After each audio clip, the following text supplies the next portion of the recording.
Yeah. Yeah. Fair play. Yeah, fair play. Fair play. Yeah. Okay. I usually let you start us off in our conversations, and I think you have a lot that you want to get off your chest. So, please, just don't. Let's not even get into the. Let's just go into it. First, I just want to say we've had two big clashes among the big three over the past week. And guys, it's Kukune United and Amazulu. I'm pretty sure the people who decided to tune in for that game probably were more entertained than the past two games that we've seen. I don't know what's wrong, but these are the three biggest teams. This is like Barca, Atletico, Real Madrid, Liverpool, City, United. Bro, Napoli, Juve, Milan. We should be expecting firecrackers when we're tuning into these games. And coaches. I'm speaking specifically on the coaches first, because they are the ones managing these games and these players. Please, just let the players ball out. Please, don't make it tactical. Don't. No, just let the players ball out. People paid a lot of money to get to the stadium. They spend a lot of money to get to the stadium, even, bro. Like, give us entertaining Kaizer Chiefs versus Sundowns, bro. Like, give us an entertaining game. Pirates versus Sundowns over the weekend. Give us a game that has like a lot to talk about. And going back to the game, what can I say? Like, it was a tactical show. Both teams were kind of feeling each other out because it's a big game that came early into the season. Game week 4.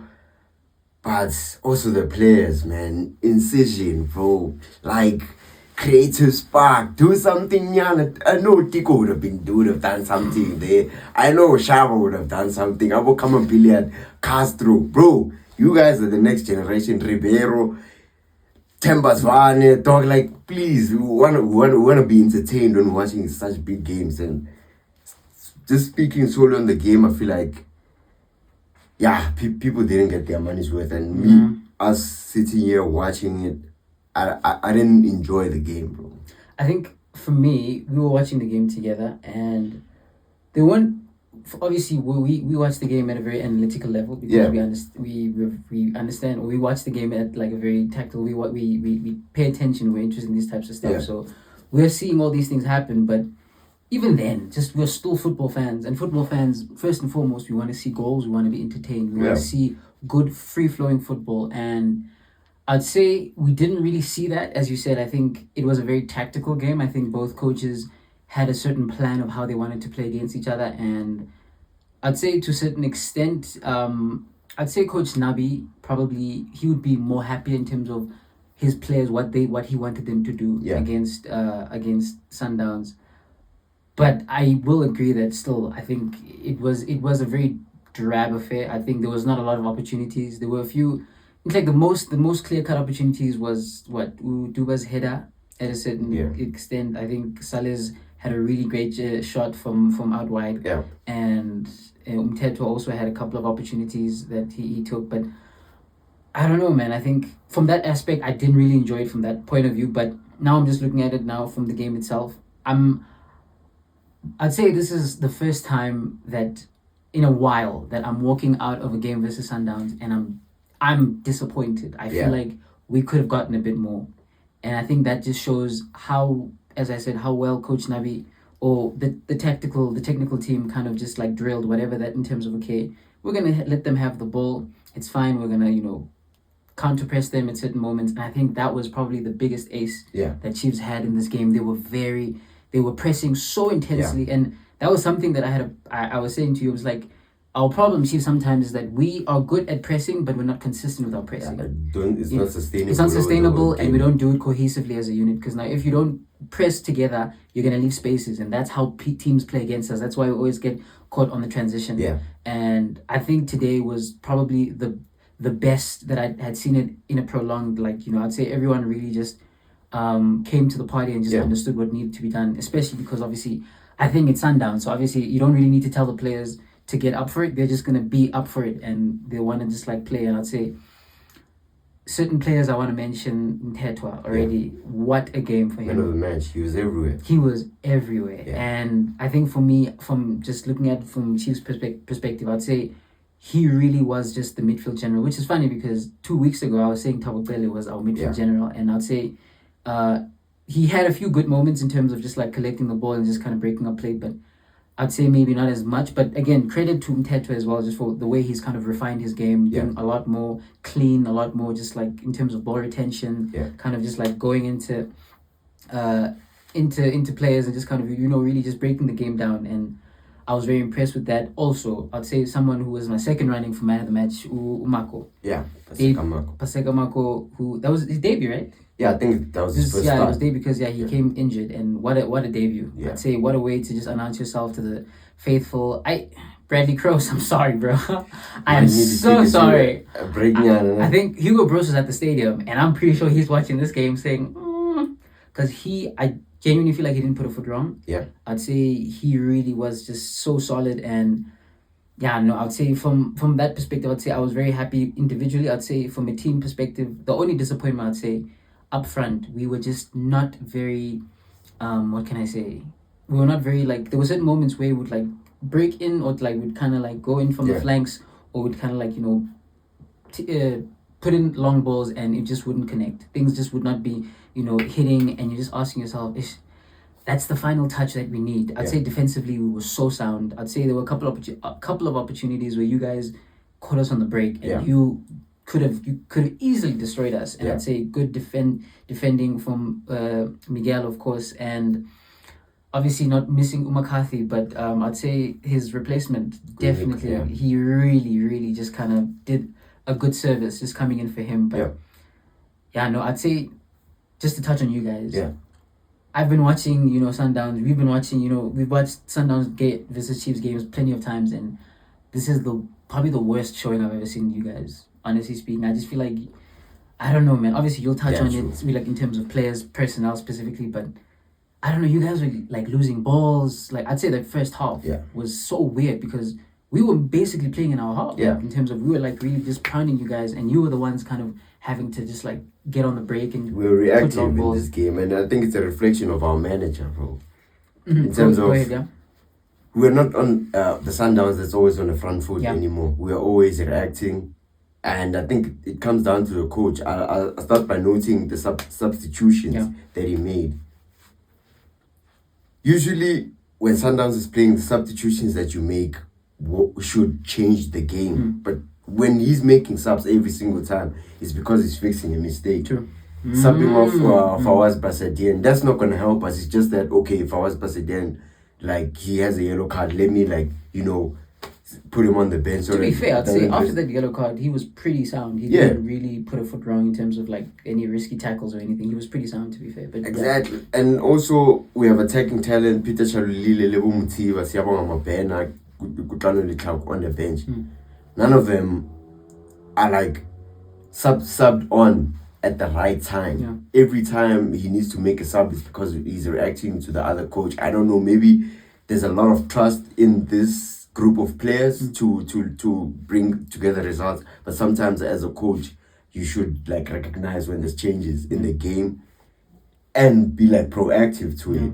That's something that he this season he hasn't been able to do so much, because last season the reason we won the league is from that stretch from February till the end of the season. His substitutions changed the game, and this season it hasn't been to the same effect. Also, him saying he wants to trim the squad, he doesn't want to add any more players onto the squad, even though we're playing a lot of competitions at the highest level, Champions League and all that.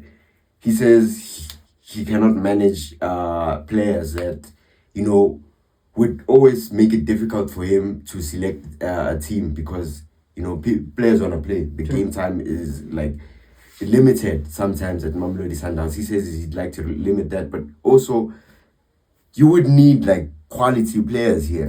Us not reinvesting in the transfer window, it's showing that this team is not fresh. The ideas that we having are practically the same as last season. Nothing has changed yet. I was gonna say that another thing that I noticed, I know that you guys obviously played the Club World Cup, started the season late. Vela, we know that. That's naturally gonna be a talking point to consider, and Vela, it is a valid one. But I'm also just thinking for your coach to say that. But I watched this game and I'm like, again, players that usually are always gonna be on it. I'm not really seeing him like string passes together. I'm seeing players like Jaden Adams, who I know you're going to touch on. You're not really like, sharp at your best. You're not really zipping the ball. I always know Sundowns is a team that will be calm, measured, and very precise when it comes to their passing and just like getting into the opposition's box. And you guys just look very leggy. That's the thing that I noticed. It's like, passes are straying apart, like, first touches are a bit too loose. Things are just not like coming together. And it's a bit worrying. I think for me, obviously, as a Chiefs fan, I'm just saying it from the perspective of, like, you guys had reached this high of like Club World Cup, world acclaim. Everyone is like, who's this team? And you guys come home and it's like you don't have that. Yes, granted, your star player isn't around, but that's still not an excuse. I don't think the players are inspired, bro. I don't think the players are inspired. I think the coach's methods are easily teams can easily find kryptonites in Miguel Cardoso's methods, because our build-up, as you mentioned, Chiefs were able to set pressing triggers for us that pushed us back. We lost the ball a lot of times in our own half, closer to our penalty area, and that allowed Chiefs. If Chiefs were much more clinical, would have went into that second half maybe behind, because Kino Cupido couldn't progress the ball into the midfield. Allende and Jaden Adams were sort of hiding, and every time they received the ball, it wasn't progressive. Every time you looked up, it seemed like there was no movement ahead of the midfield players, which resulted in them just giving the ball back to the centre backs. I think Malibong Nkosi and Kino Cupido had the most touches and the most passes from any player. Any outfield player from us, which is concerning when we have a talent like Arthur Salias. I know last season wasn't his best showing, but this season seems like he looks a bit more invigorated. He's come alive, and him being forced out wide, bro, it's not helping, especially when Jaden Adams and Allende are sort of like similar players. We don't have progressive passing in our midfield. We have retainers of the ball. The absence of Temba Zwane shows the absence of like a creative camp. I need someone to take the ball from midfield and give it to Matthews and connect with. If Miguel Cardoso wants to use Jaden Adams in the game, I feel like a diamond midfield is much better with an extra cam in there so that we can like progress the ball. But if we're gonna use three midfielders like this, it's always going to be uninspiring, dog. It's always going to be like we're playing the same way every single game, and there's no incision, there's no passes going through. The only time when we got like joy in Kaizer Chiefs' half was when Arthur Salias had the ball and he was driving. He was driving through. And he was looking for passes. Shout out to Ufawas Pasadena, who was shaky in the early minutes of the game, but he grew into it. He found himself bombing forward. There was an opportunity where Tebo could have played him through, but he decided to shoot, which was a great shot. We needed something like that in the game because when posing a threat, Peterson was doing less work than Ronald Williams. True. That's true. I was also gonna note that. Yeah, especially from the second half as well. I just have to note just like I'm hearing you talk, and I'm just saying that a lot of this again, it's not necessarily an issue per se with personnel. You have a quality squad. Yeah. I feel like it's a lot more systemic, and obviously that goes to the top, which is the manager. Yeah. And I have to ask you, do you feel, because beginning of the season you're saying, all right, fine, let's just give it a shot, let's see how it happens. It's game 4 now. You're still third in the league, but two very even the first couple of games we had a bit of concerns, and then obviously you came a bit good against Amazulu, right? Yeah, and now obviously, and then this performance. And are you still sold on the manager, or is it just a thing of maybe I don't know? Obviously, I'm not saying he's gonna get sacked, but obviously I'm not sold on the management. This is probably our worst squad since I think pre-Pizzo. Probably, in terms of talent level. I reckon, really. I'd reckon, dog. Since Ribeiro left, you can see that he was holding us up in terms of X factor, creativity, football IQ, and I must say, I mean, I'm not sold on the management. They should have recognized the fact that all the other teams around the PSL are improving. We are not signing players because what? We played the Club World Cup. No, that's not gonna help. You should have reinvested, tried to strengthen, especially in the creative department and also in midfield. The coach, his methods.